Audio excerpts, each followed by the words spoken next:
Welcome. We're here today to obviously explain what has transpired with Coach Gruden and his release and his signing with the Tampa Bay Buccaneers. There's been a lot of speculation, but we want to give you the facts as they are and what has transpired. The Raiders released John last night from his obligations with the Raiders, and he entered into an agreement which will be further described later with Tampa early this morning, I guess that would be called. The Raiders received in compensation a first in 2002 and a second-round draft choice in 2002. In addition, we received a first-round draft choice in 2003. In addition, we received a second-round draft choice in 2004. In addition to that, we received $8 million for further compensation.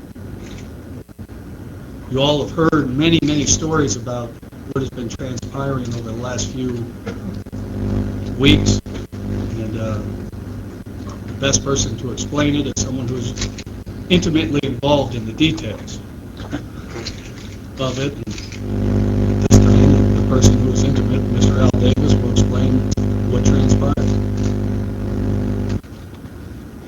Following the New England game, in which we were all devastated based on the outcome of the game and the way the outcome became reality, we came home. I guess it was a Tuesday morning after the game that Coach John was in a press conference with you people. He was asked several questions about being a lame duck coach and about a new contract. And at that time, John had said, "I'll be a lame duck coach. There's no renegotiation on a new contract." And I took it for what it was when I heard about it, just John speaking and answering questions from the press. It was the next night that Bob Lamont, who represents John, said that he speaks with John and John will, in essence, play out his option and not sign a contract after the year he plays out his option. And I didn't give it much credence, still don't give it much credence. And when I met with John and talked to John several times, not one word about that came up, because during the season we had offered John a 3-year extension for $9.5 million, which was quite an amount at that time, and that was before the Spurrier signing that changed a lot of the thinking of a lot of people. And John at that time was working with Bruce, and he can explain that to you. And Lamont was working with Bruce, and I thought we were very close to an agreement. When we lost the Denver game, again, all of us became a little concerned, beside the Notre Dame rumors, the Florida rumors, and that we're working on a contract that we're not paying attention to what we got to do to try to get to the Super Bowl and win the game. And so John and Bruce, who are very close, Bruce reported to me that John said, "Let's hold it right now," and I was happy about that. We'll get it after the season. You and I will work it out, Bruce. And so that's where we left it. Just before the New England game, something else happened that changed the whole territory of what was going on, and that was when my good friend Bill Parcells turned down the Tampa job. And I think he turned it down on Friday before our game, which was against New England on Saturday night. And I thought it was something new in the equation, and we found out that right after the game it was something new in the equation, that they were interested in John Gruden, and the agent for John Gruden certainly makes himself known, and he had pushed the thing with the Tampa people. Approximately a week before the Super Bowl, I got a call from Rich McKay in my office, and I told the girls that I would get back to him. When I got to the Super Bowl, he called me at my hotel and asked, could he talk to John Gruden? Now, by law, by rule, we're really not even supposed to do that in our league, but I said no. No, I don't want you talking to him. He's our coach. He's going to play out his option, and I laughed. And I said, we'll take the consequences, but he's our coach. He said, okay, I accept that. On Sunday morning before the Super Bowl game, he was leaving New Orleans early, and he called me one more time, and he said, is there any way that we can change your mind on John Gruden?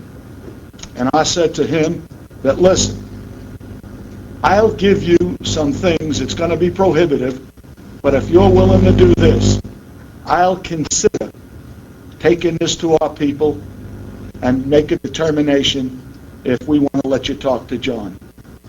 And so I gave him some draft choice demands, if that's the right word, and some financial demands. He said he couldn't do it. It's impossible. He said, what about the Parcells deal? I said, this is not Parcells. I don't want to get into the Parcells deal, and I want to negotiate. I told you, if you'll meet it, I might take it into consideration to give you an opportunity to talk to John. So they left me alone till about Wednesday of the week after the Super Bowl, when Joel Glazer, the owner's son, who I know quite well, I know the owner quite well, and I make this point to you. There are so many stories out there that I have talked to Malcolm Glazer. I have not talked to Malcolm Glazer in 6 months, if that makes sense. I have not talked to Malcolm Glazer in 6 months. One guy, I don't know where he comes from half the time, made a statement that I am very close to George Steinbrenner, which I am, but that Steinbrenner and I were talking about Joe Torre, who's a very close friend of mine, playing out his option. I mean, coaching as a what we call with no time left on his contract, and that I like that kind of thing. I mean, that's just totally ridiculous. But in any event, Joel called and said, can we get a shot to talk to John Gruden? Now, I want you to know, I don't know what's going behind the scenes. I don't know if Bob Lamont is pushing them, and I don't know if John is pushing Bob Lamont. I would doubt it, to keep working on me. And I said, look, I gave Rich McKay a price that we would have to even consider it. If you want to do that, you let me know. And we went over the price again because he had never talked to me. It was always Rich McKay, and they had by that time taken Rich McKay out of the equation and actually fired him. So he said, no, we couldn't do that. In any event, on Friday, the Mariucci story broke, and quite frankly, I thought that Steve would go knowing that the Niners want him to go. I thought sure that there would be an opportunity for him in Tampa Bay, and that it would be good for him because he's a very good coach. And last night, and I thought nothing of it. Saturday, they were meeting. Sunday, they were meeting. Last night at 10 o'clock at my home, and believe me, it was shocking, Joel Glazer called me from the Regent Beverly Wilshire in Los Angeles. They were there for some thing with some function with their whole family. And he said, look, we're real close with Steve Mariucci. I want to make one more shot at John Gruden. I said, there are no more shots, Joel. I told you what it is. I don't want to negotiate. I don't want to bargain. He said, look, if we do this and that, it's about it, isn't it? I said, yeah, that's about it, isn't it? He said, well, will you take it up? Will you take a look at it? I said, look, and this is about 10 o'clock, and exactly 10 was when he called. And this now is about 10:30. I said, okay, I'll talk to our people. I talked to Ms. Trask to get the point of view from administration. I talked actually to Bruce, and I talked to one or two of our scouts just to get a feel of where the draft is headed, what's going on, out there in free agency, and we had known by that time that Houston would not pick up any of our players in the expansion draft. They had assured us of that. And I got back to Joel and I said, look, if you're interested in this, I'm interested in it, and we'll let you talk to John, provided I talk to John first. And I want from you a document that states that we get the first and second round pick in the year 2002, we get the first pick in the year 2003, we get the second pick in the year 2004, that's 4 draft choices, 2 1s and 2 2s, and when you look at it over a 3-year period, it gives us 10 picks in the first 2 rounds, based on our own draft choices and the draft choices we got from them. And he faxed to me that. He faxed to me the amount of money in cash that they would owe us over a period of 3 years. And we had 2 or 3 other things that we agreed upon, man-to-man, relative to coaches and things like that. And I said, but I've got to do one other thing first. I got to talk to John. John's going to make the decision. If John wants to go, I'm going to let him go as long as you're willing to pay this price. So I got a hold of John on the phone. It was about midnight, and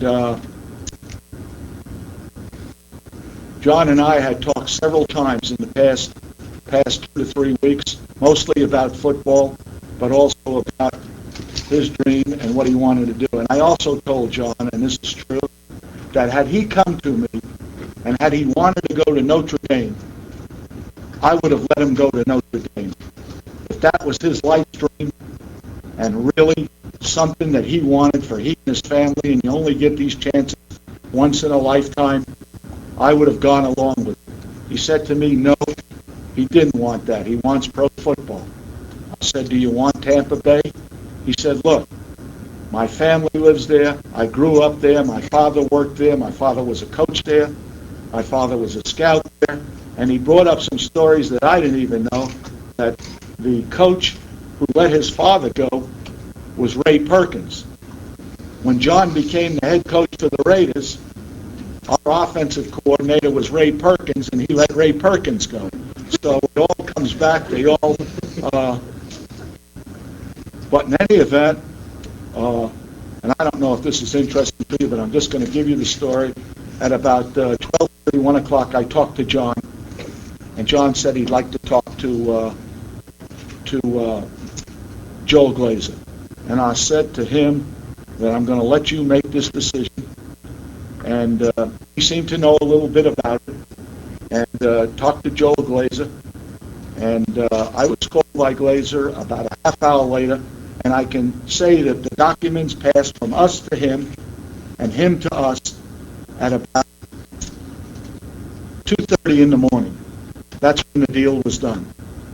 And I said to him, I had some questions relative to what was going to happen with Steve and those kind of things, and he said he'll handle that. And that's the story. John called me at about 2:30, 3 o'clock, and we said all the right things. We've always had a good relationship, and I was proud of the fact that he came on so strong as a coach and as a charismatic character throughout the world or global. And but I felt if this is what he wanted to do, if he wanted to go home, we could live with it based on the compensation that they were giving to us. That is the story. About 8 o'clock this morning, Joel called me and said, how are we going to handle this from a press standpoint, an announcement standpoint? And I had already checked with Bruce. Bruce had given me some ideas. Ms. Trask gave me some ideas, and we were ready to do it. And I said, have you talked to Steve? And he said, I just got done talking to Steve and told him we're going to go in a different direction. And that is the story of John Gruden going to Tampa Bay. And John, Bruce did all the negotiations. I just want to make this point. A lot of people have used the word authority. John has never wanted authority over the personnel. John has hired all his own coaches other than two. And when he first got here, we had a couple coaches from the old staff who were under contract, but the only two I've asked John to keep. And I've always said to him, if they don't fit what you want, we'll move them into other parts of our organization, and that's Fred Blitnikoff and Willie Brown. That is it. And Bruce can tell you about authorities and things like that, and then, of course, we'll answer questions or whatever you might want to talk about. But as far as the authority issue, you know, those of you who know John pretty well, it really wasn't an issue because we were doing so well. And when you win back-to-back division titles, John said this is kind of a strange time to even think of changing anything. We were proud of what we've done as a team. Obviously, the fumble in New England changed part of the results of what our season should have been, but it's never been an issue with John. And right now, it's our understanding that he's going to be just coach at Tampa Bay. So I don't think it's an issue with him today as well. Was selecting draft picks an issue for him? You'd have John. to ask me that. No, I don't think so. I think this, that from time to time, we would be in a group, and we would never take anyone that no one disliked, that people dislike. We like certain players better than others, but certainly if John didn't like someone, we wouldn't take him.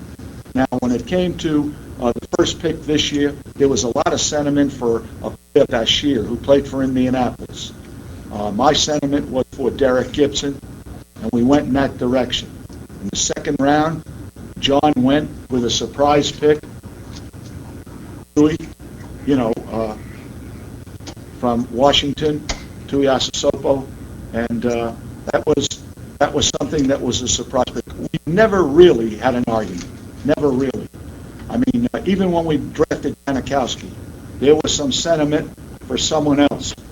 I can remember we had a new special teams coach. His name, as you all know, Carollo, and he had been at Michigan State. He had been at Syracuse, and the best kicker in our league at the time was the Mari boy at Miami, who Casulo had up at Syracuse. And he said that Janikowski is the best kicker he's ever seen. And I said, who's going to watch him, Bob? And he says, if you've ever coached in college, Al, you know we have to watch these kids every night. And many a time I've had to say to him, Bob, who's going to watch him at night, Bob? And once we got the kicker, that changed. We had to. It was my belief that in John's first 2 years, while we were 8-8 each year, we would have been 10-6 had we had Janikowski and Leckler. There's no question in my mind that we needed to put the onus on special teams to get the team, the fans, and the coaches, the players, on special teams. It's something that had gone down for us. We always had Guy, we had Blanda, we had Jager, we had the little fella from Gossett as a punter. We always had excellence there, and we had slipped a little. And it was determined that we were going to do a great job on special teams. And that was the reason for the two kickers so early in the draft. And I realize this, that our fans will be disturbed. John is charismatic. He's a lifter, and we were proud of him. Our coaches are are a little bit in doubt as to what's going to happen to them. This happened so sudden, but nothing's going to happen to them. And then, of course, our players. And our players, there are mixed emotions. Most of the emotions, obviously, are normal. People like John. We like John. I like John. But I felt, in view of the fact that the franchise is close, I don't say it's there, it's close, I thought that this would give us a chance to get closer and also perpetuate. I know you're going to all back off the greatness of the Raiders. So, Bruce, if you have anything else, I'd be happy to let you do it. Curious from a league standpoint, both of you maybe not even representing the Raiders, how you feel about this? You know, we've had this whole Tampa thing that's been dragged out. They're working deals with other teams, head coaches, they're different, kind of casting some turmoil in other organizations while they search for a coach. We haven't seen that much of it lately. We've seen it at times with ourselves and things, but it seems to be kind of like, Well, if you're asking me, I think it's normal, and I don't look at it as a problem, and I don't get on every word as if that's something or somebody says something. When you're dealing with the emotions of men, it's just like in a locker room. Someone will go over to a defensive back and they'll say, we're not playing good football. Well, how does he know if he's playing his game out there on defense? How the hell the rest of the players are playing? But that's part of, you put a microphone in front of most of the players. I think problems are normal. I think you have to deal with them. And that's been my approach, that this thing is not, what's important is who wins. That seems to be what's important in my culture, our culture, and the Raider culture. Now, Bruce, if you have approach to it, Bruce is stronger on it that it's going to hurt the league. But Well, I think it's part of the industry with free agency now, too. There is more movement. I think the coaches are naturally somewhat following players' leads, and I think there's going to be more movement. Mr. Davis,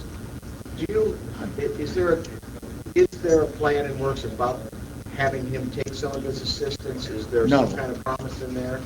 Well, it's not a question of a promise. He can't take them if they're under contract, and they're all under contract.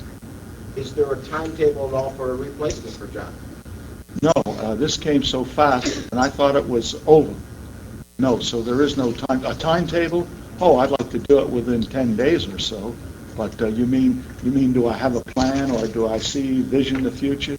No, I really don't. You know, I try to hire, and Bruce did, we tried to hire John Gruden 2 years before he got the head job. And it was turned down by our head coach. We were going to make him the coordinator. And so we didn't do it. And then the next year it came between John Gruden and Bugle. And the players came to me and asked about, keeping Bugle. And I said I would do it. And I did it. And we got beat. And then it came down to 3 names the next time. And you all know it because it was headlines all over. It was Shell, Belichick, and Gruden. And I'll never forget the morning when we were going to name the head coach. The headline in the newspaper and on the radio, Brown wants Shell. Tim. So I had to patch that up between Tim and John Gruden. But and this thing just changes. 2 years ago, there are a lot of people in here who thought that the wrong person was fired or let go when the Raiders relieved Will Shaw of his duties. Some people wrote it, and we want to win. We want to do what's right. We want to do what's going to be great for the fans, the coaches, and the players. And we think we've improved on our lines of communication and things like that. And that's where we are. Al, wouldn't a new head coach want to bring in his own assistant coaches? Is it that sort of how Well, it's yeah, done? that's a custom sometimes. For example, I just go through the litany with this organization. when John Roush resigned to go to Buffalo, the great John Madden took over, and I think he went 12-2 or 13-1 his first year. When John retired, and he meant retired, Tom Flores on his second year won a Super Bowl. When we hired, after Tom left, we hired Mike Shanahan, and I didn't think that thing would work. At that time, Mike was very young. It took him about 7 years before he became a head coach. And we put Art Shell in there. In his second year, he went to the championship game. What I'm saying is that there are all ways to look at this thing. And this year, whoever it is has to understand that these people signed up in good faith to coach the Raiders. And you're right. If you bring in a new coach, eventually he has to get staff around him that he wants and he's solid with. But we think the program right now is a good program. We think we're close. We think that Gannon is playing outstanding football. Brown, solid. And of course, the other guy, number 80, he defies everything, and he's just a brilliant performer. You'd have to be with him every day and all, just to know. And we've had great success. I really believe if Garrison Hurst hadn't been so exemplary this year, that Jerry Rice would have been comeback player of the year. And we've been lucky with 49er players. We had Lott, he was comeback player of the year.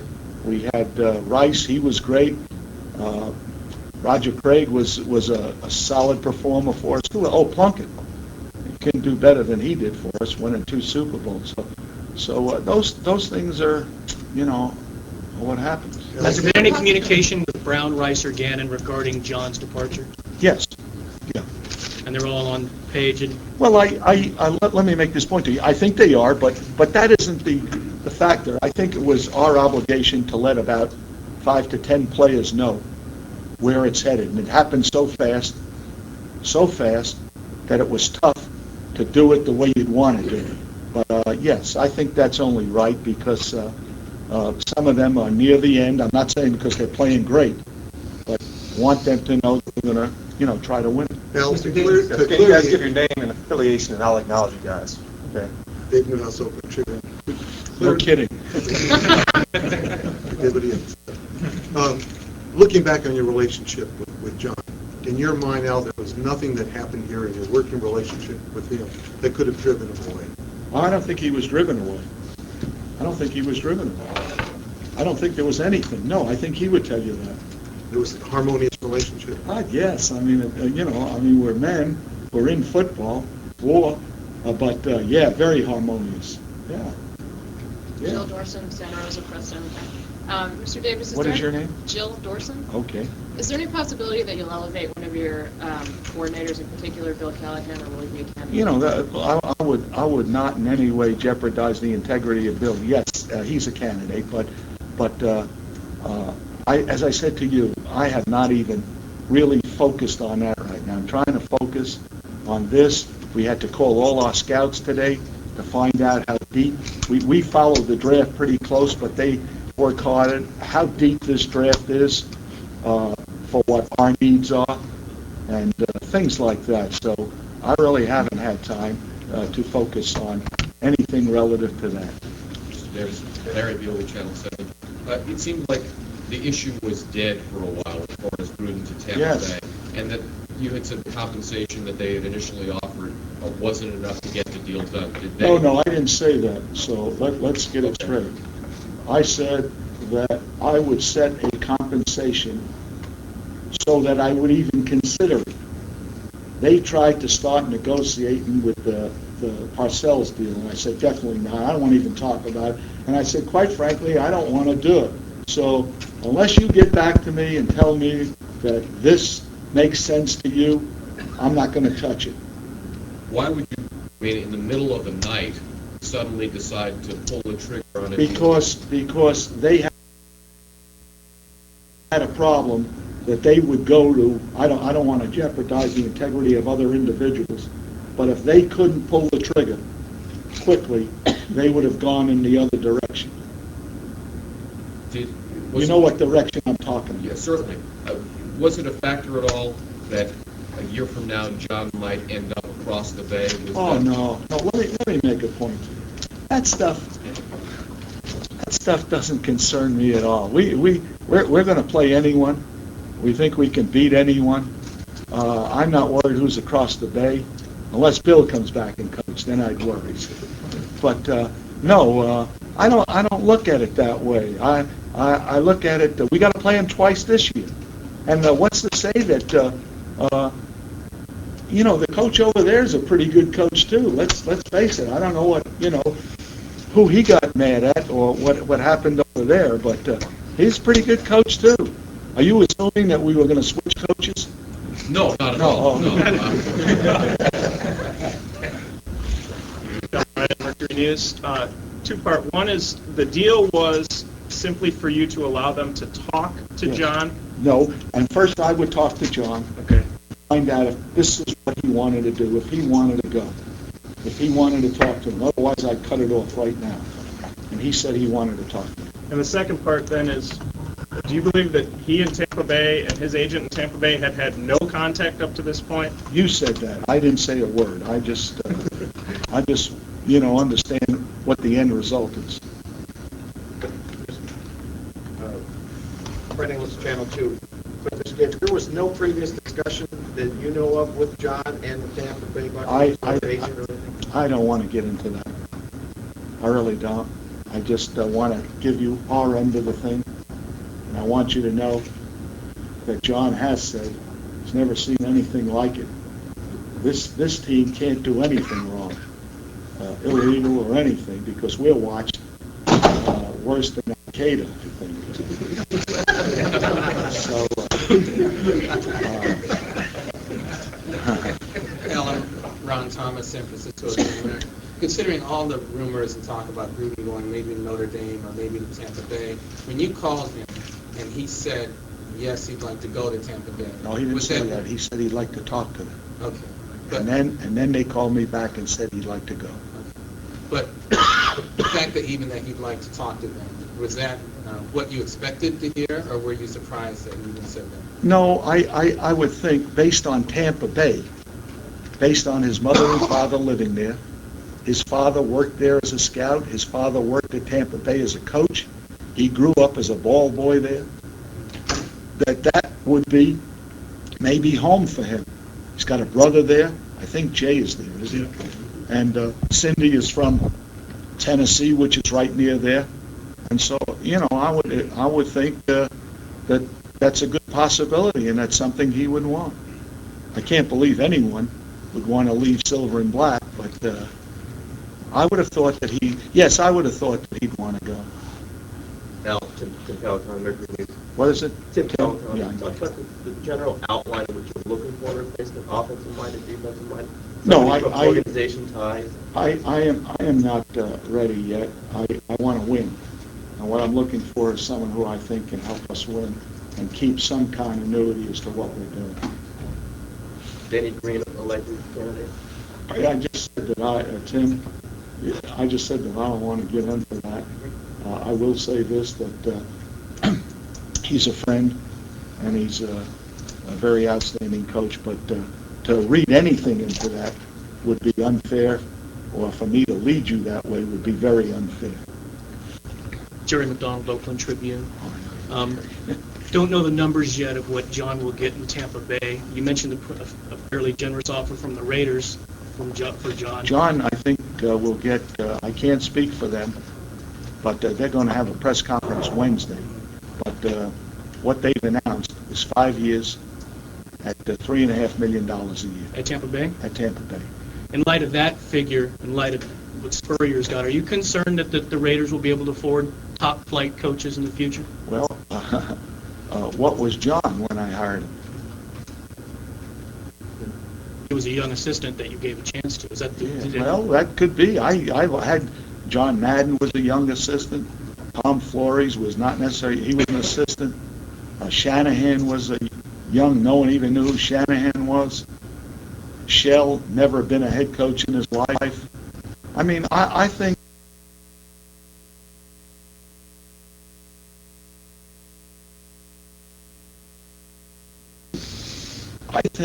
and maybe it is different, but I think the organization wins, and I think some coaches rise to the occasion where they dominate, like John Gruden did, John Madden did. Tom Flores only won 2 Super Bowls, and can't get him in the Hall of Fame. Every other coach who's won 2 Super Bowls is in the Hall of Fame, except Parcells and some who did it.